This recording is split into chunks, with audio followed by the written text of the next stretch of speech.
if there's a key lesson that I've learned, it's that if you want balance, you need to find a way to use the downtime, and you need to find a way to make it a priority for yourself, because no one's going to do that for you.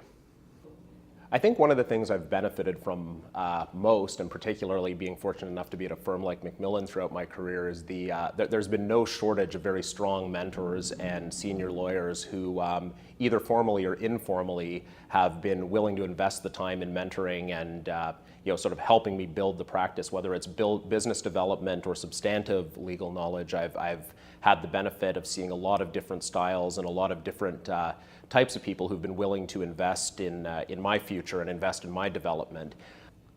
Given the importance that mentoring has had in my development and the presence of good mentors and people willing to share and help me develop, it's very important to me, and it's a key focus of my practice development to cultivate that sort of environment with the people that I work with. Certainly, I've participated in our firm's formal mentoring program for both articling students and associates, and I'm always enthusiastic about talking to people about how I can help them grow or develop. And within the formal mentoring program, I'm an active participant. More importantly, I work in a group in the firm that's a fairly small group that delivers a very specialized service. Our projects team focuses on energy and public-private partnerships and infrastructure, and we tend to work on large deals that have a lot of intensity.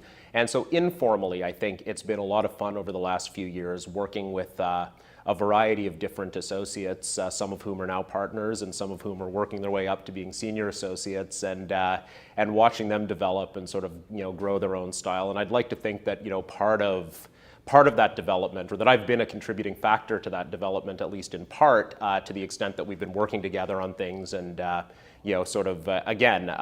trying out different things. And I think that I'm finding that our group, at whatever level the members of our group are, we've all got this, I think, ability to develop strong relationships with clients and to contribute to the maximum relative to our level. And I think that I try to contribute to that environment. I try to encourage people to go out and get heavily involved and take leadership. And just as people have been very generous with me throughout my career in giving very key roles in files and maximum client exposure, introductions to clients, and a fair degree of independence, I try to make sure that the people that I'm working with benefit from that as well, because I think at the end of the day, there's two aspects to law. There's the practice of law and there's the business of law.